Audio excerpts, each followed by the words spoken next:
Welcome to Maths with EJD.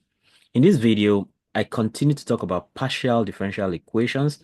That's talking about numerical methods for solving partial differential equations.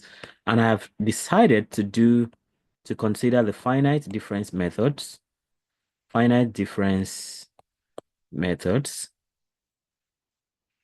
and the finite element method, finite element method. So these are possible methods. And I'm still considering the possibility of doing spectral radius. Spectral method. I'm not too sure about this for now, but I may do that possibly. So our focus here is on finite difference methods, and then we'll look at others later. So this is not our first encounter with finite difference method because it came up under numerical differentiation and also under boundary value problems, under ordinary differential equations. So now it's finite difference methods for partial differential equations. Okay. Now, for an overview, finite difference methods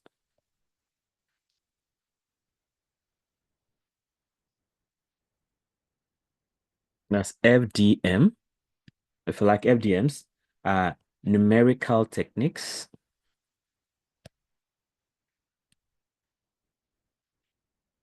used to solve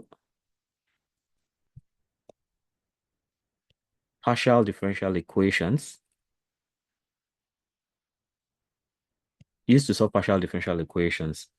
So these methods approximate derivatives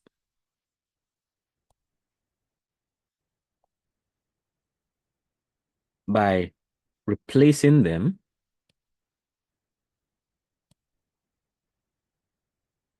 with finite differences, transforming the continuous PDE into a discrete system,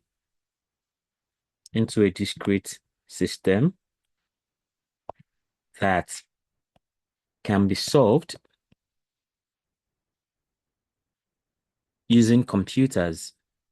Thankfully, Python is always at our beck and call into a discrete system that can be solved using computers. The main idea is to discretize. So it's more like we are turning the continuous function into a discrete function. So the main idea is to discretize the domain and use approximations, discretize the domain and use approximations for spatial, spatial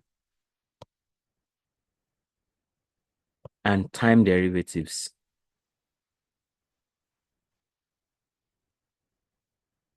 So just like for heat and wave equation, we have both space and time. So the space is the spatial, which is x, y, z, and time is t. So those are the two dimensions. That's why they are partial differential equations. So, so we have those approximations for spatial and time derivatives. Now let's look at the general approach in this situation.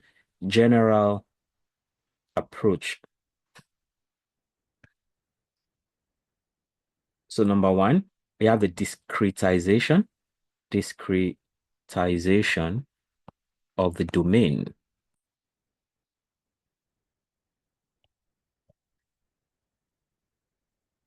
So the continuous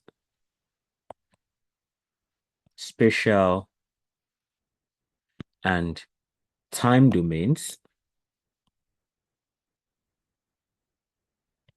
are divided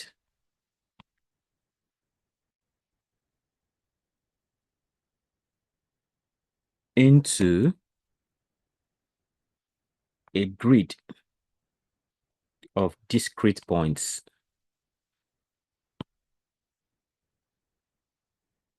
For instance, let x1, x2 up to xn represent spatial grid points.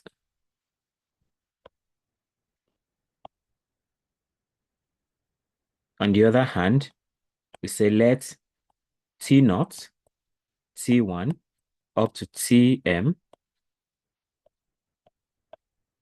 represent the time grid points, space and time, right? The time grid points. So the next thing is to approximate the derivatives. So we have approximation of derivatives. That's the second step, approximation of derivatives.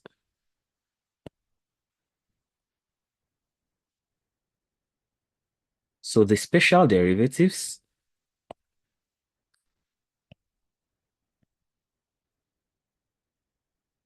are approximated using finite differences. Using finite differences. And finite differences can be forward. We've looked at all of this previously. Forward, backward, or central difference.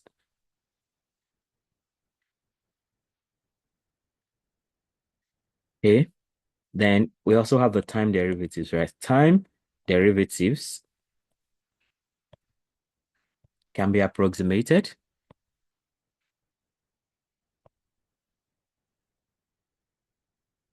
using forward or backward differences.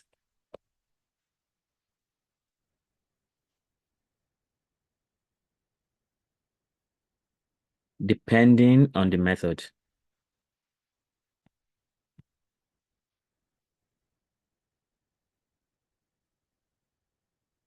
So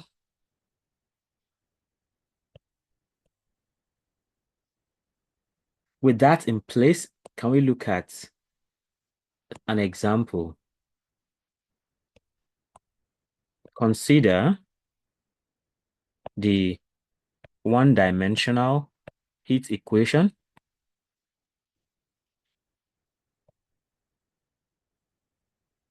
which is a partial differential equation of the form partial u of x and t. X is space, t is time. Partial t, that's with respect to time, equals alpha partial squared u of x comma t partial x squared. It's one-dimensional because we have only x. So if you have two-dimensional, that'll be x squared and y squared. That'll be partial squared u xt dx squared plus partial squared u partial y squared plus partial three-dimensional will include partial squared u partial z squared. Okay. So here we say where u of x comma t represents the temperature,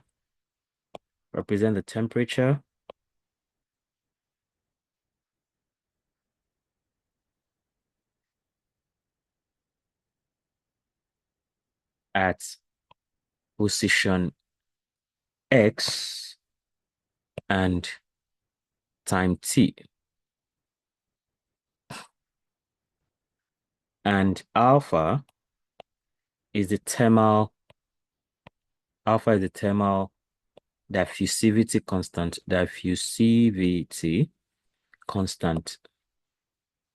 That's some kind of ability of heat to flow in the material. So let's tackle this. So we have the solution in various steps. So talking about step one now. Step one here, we discretize the spatial and time domains.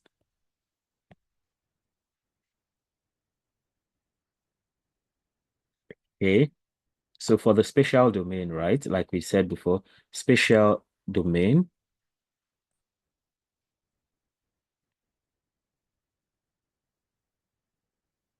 So you divide the domain. So we are talking about heat equation. So you divide the domain 0L. That's the beginning. If you are talking about a rod now, so the beginning of the rod is 0 and the end of the rod is the length L of the rod. So you divide that into n grid points, with spacing, delta x. That's what you call step size, or h. So now you have that xi, xi is equal to I delta x, where that's more like IH, where I start from 0 to 1 to 2, and it goes on all the way to n. So you have this for the spatial domain. That's the XYZ domain. No, this is the one dimensional, so it's just X. Then you have the time domain. You have the time domain.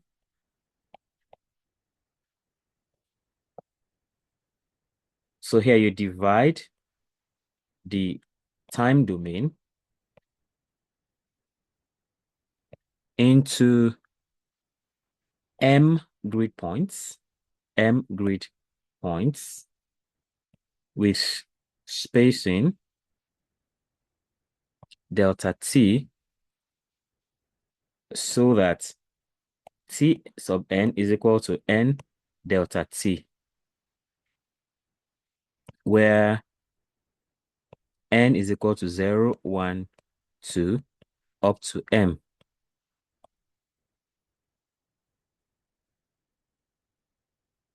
So that goes. Then we go for the next step. That's step 2. So for step 2, we discretize the PDE using finite differences.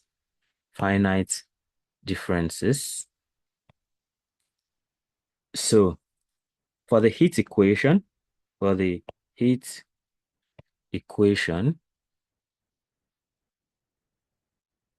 don't forget heat equation is partial U, partial T equals alpha partial squared U partial X squared. So we have the space. I mean, this is the time domain. This is the time part, and this is the space part. Time domain, space domain, spatial domain. So for the heat equation, right? The time derivative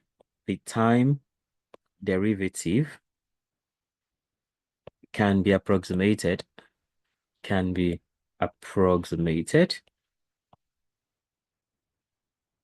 by the forward difference,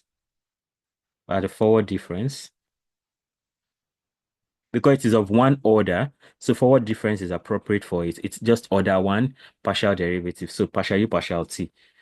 So the time derivative can be approximated by the forward difference, which is partial U, partial T, is approximated as UI n plus 1 minus UI n.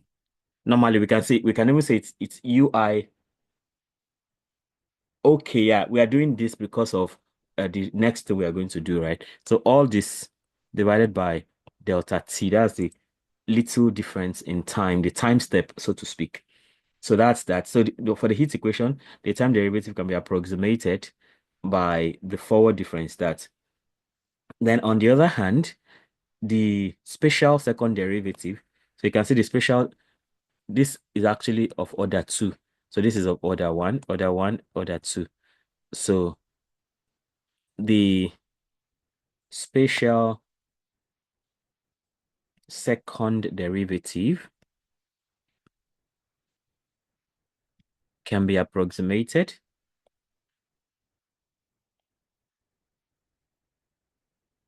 by the central difference.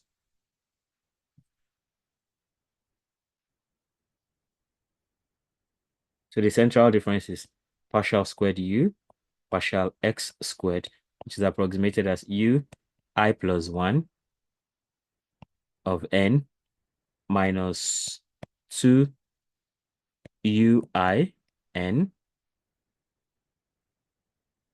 plus u I minus 1 n divided by delta x all squared.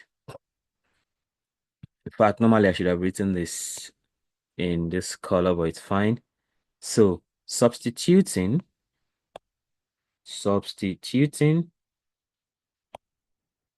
these two discretized forms into the heat equation,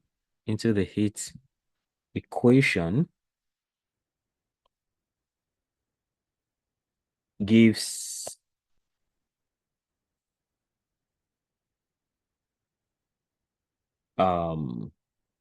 ui n plus 1 minus ui n divided by delta t is equal to alpha ui plus 1 n minus 2 ui n plus ui minus 1 n all over delta x squared.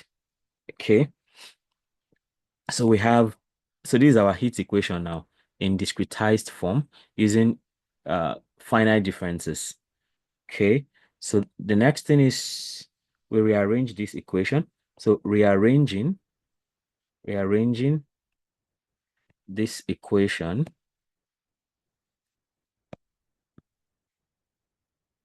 see what happens. So we are multiplying through. Okay, I mean, just see what happens here. So this delta t, we are taking it over here, and delta x squared is there already. So let's see, this just becomes ui n plus 1. This ui n plus 1 here. All right. And that is equal to, okay, let me go step by step. Let me just not jump. ui x plus 1 minus, ui n plus 1, then ui n up here, all right, is equal to alpha delta t all over delta x squared. If you understand that, so delta t comes here and delta x comes under it. So we can have this as a unit. So all of that now into what we have there, that's ui plus 1n, okay, ui plus 1n minus 2ui n plus ui minus 1n. Ui minus 1n exactly. So we have that, right? So with that in place, right? So we can actually, so that means we have ui n plus 1 minus ui n equals, okay, we can carry ui n to the other side because we need this n plus 1 to keep iterating. So this is equal to ui n. So it was minus, so it becomes plus. So this plus alpha delta t all over delta x all squared into ui plus 1n minus 2ui n plus ui minus 1n ui minus 1n like this, so that we now have ui n plus 1 equals u. Okay, before I even go to all this, right? So let r be equal to alpha delta t all over delta x squared. So this whole expression now we represent it as r. Okay, so that means we have ui n plus 1 is equal to ui n plus r into ui plus 1n minus 2ui n plus ui minus 1n like this. So this becomes the expression that we will need to work with to generate maybe a matrix or whatever we need to generate. Okay, so we have that expression. So this is the discrete version. This is the discrete version of the heat equation.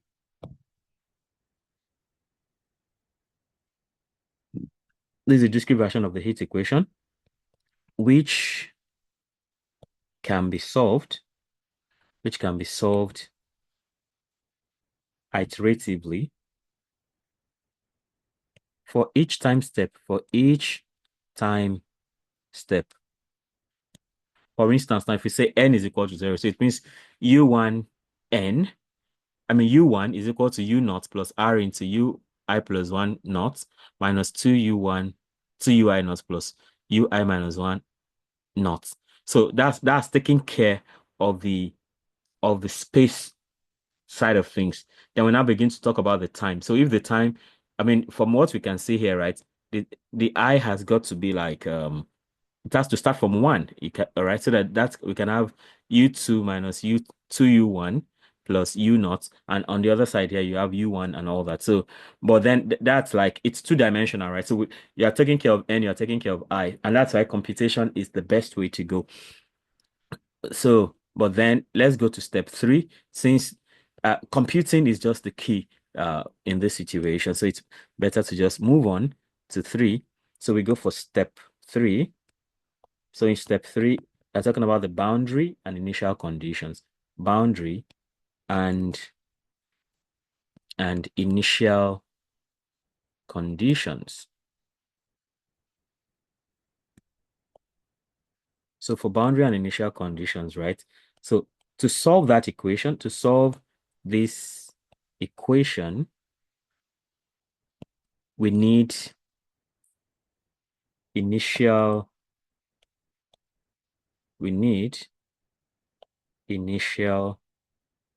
boundary conditions.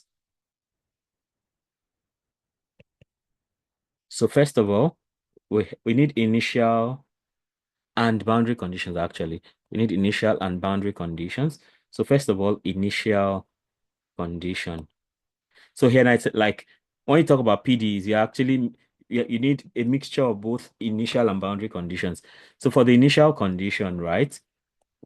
See what happens.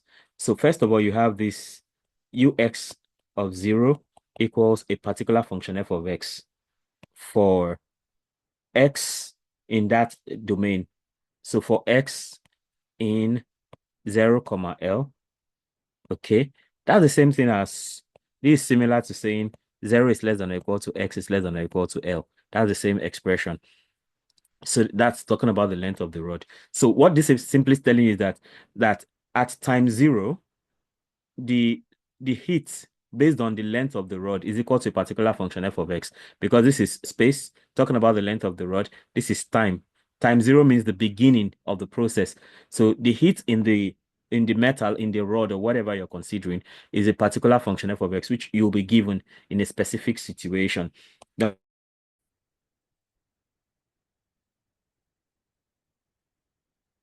for the boundary conditions,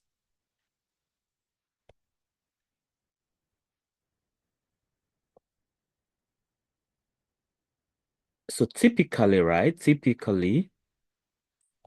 at the boundaries,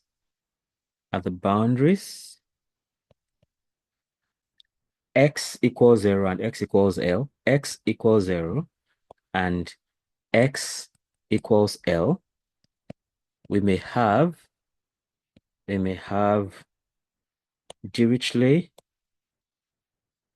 boundary conditions,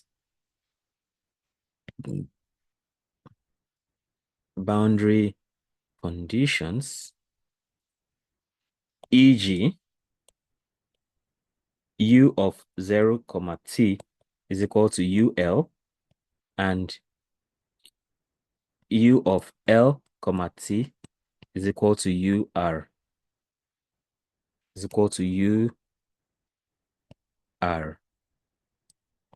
Now, what this is simply telling us is that, imagine that you have a rod. I hope I can draw a rod properly. Or let me just use something flat. So let's say this is a metal rod, right? So what we're saying is that this is actually, at this point, right, you have u of 0, t. Uh, okay, well, I mean, that's when the space is just zero. That's like the beginning of the rod. So it means that the heat at this point in time is UL, but at the end of the rod, at the end of the rod, when the rod is the full length of the rod at the end. So L, comma, T tells you L tells you the full length of the rod. Zero tells you you're just beginning with the rod. And this is equal to UR. So of course, we are going to be given a value for that. So these are like boundary conditions in the rod. So it probably, imagine you're hitting the rod in the center, and then you're talking that at this, what's the heat in the beginning of the rod and what's the heat at the end of the rod? Something like that. Okay. So with that said, let's uh let's go for step four. Step four. Step four. So for step four now, it's time to solve the system. Solving the system. Solving the system. So to solve the system, to solve the system, the first thing you want to do is to initialize the grid. Initialize the grid. So you have so many things happening, time, space, and all of that happening. So to initialize the grid simply means to set, so you set, just like I said the other time, where you have to say n is equal to 0 or something like that. So you set the initial values for ui 0 to a particular value. ui 0 at time t, at t equals 0. So you have to set that. So that is what is the heat at the beginning of the rod, at the beginning of time, so to speak. All right. So set the initial values for ui of 0, ui 0 at t equals 0. That's the first thing you do. And the second thing is to iterate over time. Iterate over time. Iterate over time. So what that means, use the finite difference formula. Use the finite difference formula to update the values of ui n plus 1, okay, for each time step n, for each time step n, using the previous time step, ui n, okay? I mean, and that's starting from ui 0. So from ui 0, you go to ui 1, ui 2, and then of course, I mean, you can also see, you can already see that from the expression that that's really possible, like I explained the other time. But this is so tedious that it's better to just do it using computing. All right, so can we take a practical example? Let's take a worked example. So what we have been saying so far is like, is a general formulation, or what was it called? Okay, it's actually an example, right? So let's take, should I still call this example? I think it's better to just call this. What we have done so far is a general example. So let's talk about a specific case of that example. Specific case where we have all the necessary information. So here, consider a simple heat conduct a simple heat conduction problem, a simple heat conduction problem with the following parameters.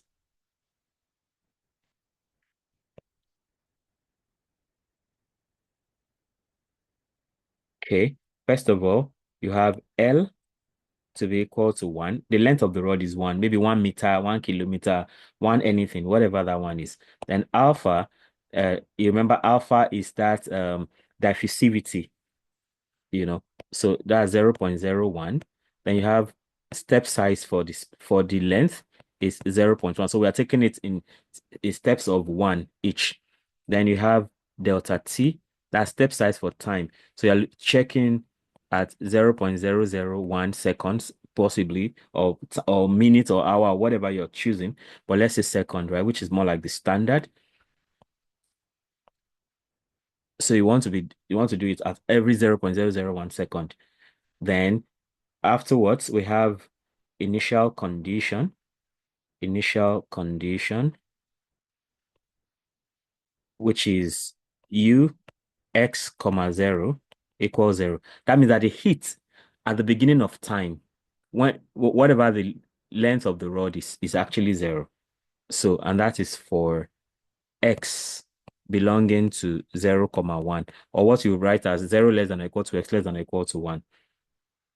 Then you now have the boundary where you say except, apart from the initial condition. So except that at the boundaries now you have 0 comma t, u of 0 comma t, that's the temperature when at the beginning of the rod at a particular time, you know, is equal to 100. So maybe the rod is already at 100 degrees at the beginning of the rod. Maybe the heating has been done for some time or something like that. Maybe whatever, maybe the heating is coming from the center or wherever it's coming from. We don't know. Then these are boundary conditions now. So, and U1 of T. That means at the end of the rod, at the given time T, the the temperature of the rod is 0. So these are your boundary conditions, like we already know. So the boundary conditions. So like a PDE is a combination in this situation is a combination of initial value and boundary value problem.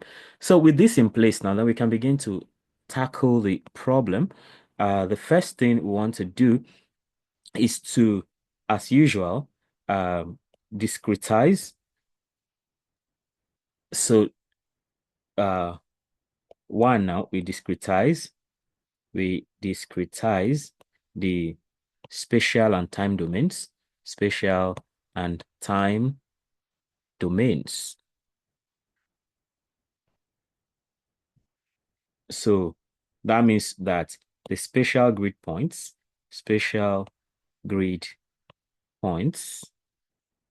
would be x naught equals 0, that's x naught equals 0, x1 equals 0 0.1, x2 is 0 0.2. Since we said that delta x is actually 0 0.1, that's why we're having all that.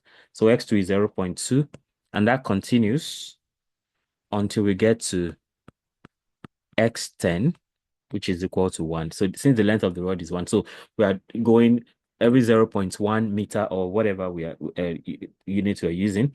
So that's for the spatial grid point. So for the time grid points, now, we have T naught, that's the beginning. T naught is 0. T1 is 0 0.001. T2 is 0 0.002. And that goes on until whatever. Okay. So that's the first thing we do there. The next thing is number 2, we compute R. You remember R, right? R is alpha delta T all over delta X squared. So we compute R.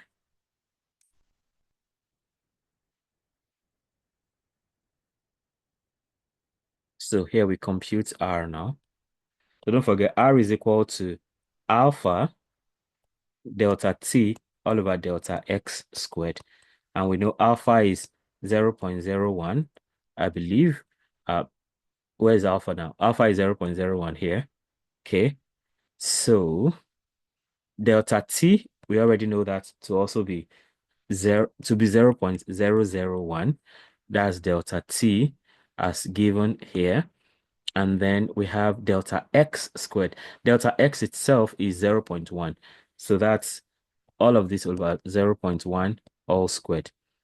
So this is like R equals 0 0.01 times 0 0.001. 0 0.1 squared is 0 0.001. 0 0.01, yeah, 2 decimal places. So this simply cancels out. So we see that our R is simply 0 0.001. Okay, so we have our R computed already. So the next thing we want to do is to solve iteratively. Okay, that's number 3 now. So we solve 3, solve iteratively, solve iteratively. So that means at t0, we have u x comma 0 to be 0, except for where, except for the boundary where u naught is equal to 100. Okay, except for the boundary where u naught is equal to 0. So at some given x, right, the temperature for the beginning of time is 0, but at the boundary, the temperature is 0. I mean, at the beginning of the rod, that is, the temperature is 0. Okay. Then next, we have to use the finite difference formula. Use the finite difference formula to calculate ui n plus 1 for each grid point, I and iterate over time steps. Okay. So by repeating this process,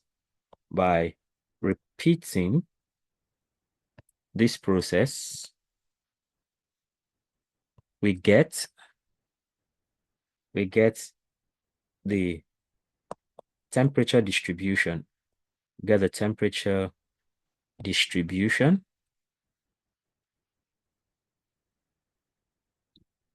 which is u of x comma t over time, which approximates the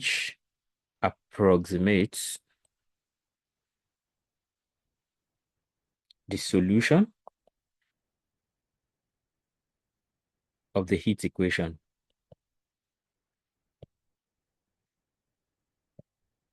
Now, because this can be pretty tedious, right? Python to the rescue. Okay, so let's see what Python tells us about this. Now look at that. We have, okay, we need non-per amount plot leaf. From line 5, the length of the rod is 1, or maybe 1 kilometer, 1 meter, 1 centimeter, whatever. Alpha, that's thermal diffusivity is 0.01. Nx is number of spatial grid points, including boundaries. That's starting from x0. Now you go all the way to x10. So that's like 11 spatial grid points. Then you have NT as number of time steps. So we just take that. You can increase number of time steps depending on how much what you need. Then you now have dx, which is L over nx minus 1, which is the spatial step size. And then you have dt, which is the time step size, which is 0.001. Then you have the stability criterion for explicit method.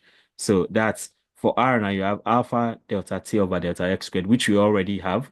All these are defined here. So you just evaluate them here. So you have initial temperature distribution, which is the initial condition. So you have U NP of 0 is NX. So U of 0 is 100. That's left boundary condition. U minus 1 is 0. That's starting from the back of the end of the rod now, because U minus 1 in Python means you're counting from the back. So that's right boundary condition. So you now pre-compute the finite difference coefficient, which is coef, which is equal to R. Then time stepping loop, which is vectorized. So you store the solutions for visualization later, which is U all equals NP of 0, NT NX, then U all is 0, and blah blah. So for any range I comma NT, that's for the time part of things, I believe, because we are talking about time steps there. So operate the temperature at all interior points using the finite difference formula. So this is the formula now for the finite difference. So you have that coefficient which you're bringing here into, so U at the end, which is n plus 1, is equal to the coefficient times u2 minus 2, and so on and so forth. Then you store the solution and all that. So I just run this and it gives us a beautiful picture. So, and from this now you can see that the blue line is when the time is at 0. So that's when the time is at 0. So you have, so at 0, the temperature is at 100 because that's the initial condition. That's x0. That's at time 0 for a particular is it u0t or something? That's 100. So the rod is at 100 at this left end, right? But then over time it cools down and goes to 0, and then it just goes all the way down. And then when you go to for time 0.1. So, time step is 0.001. So after some time step, so it has come here. So it's this orange one. Then that takes a bit of time before cooling down. And then that goes on that way. And that is what we have. So it's not as straightforward as what you would have for ordinary differential equations. So, and that's where computing is really necessary. So, you may want to study the code. Sadly, I'm not able to put it on YouTube because of some complaints about some brackets in coding.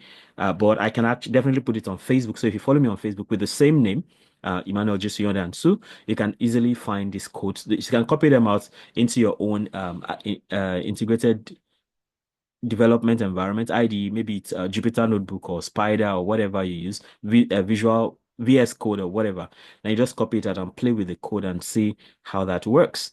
So with that, you see so you have understood the brain behind what is really making it work. All right. And then you need Python, you need coding here, very importantly, whether it's Python or MATLAB or anything, that's really crucial in this situation. Okay. So we see here that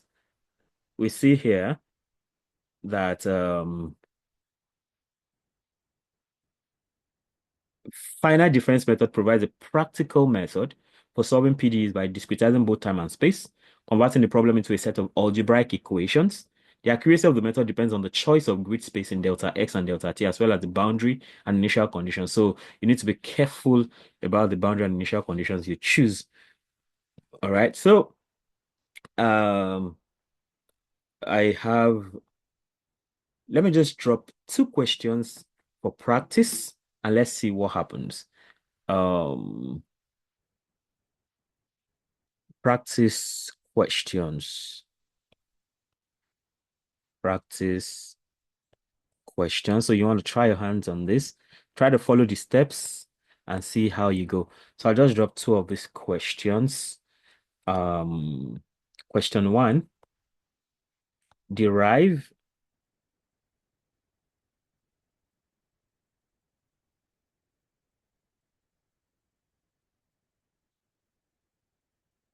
Okay, let me leave this out. I think this is too basic. Let me go for something that is really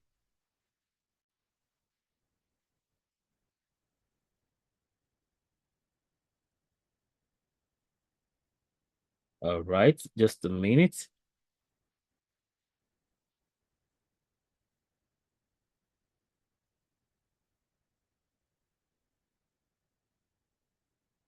Okay.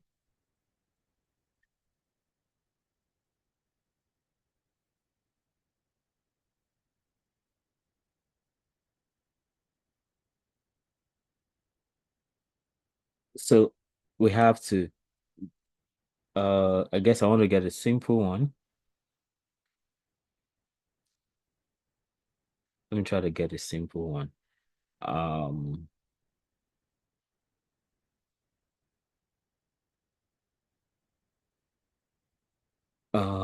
I'm spoiled for options. Mm,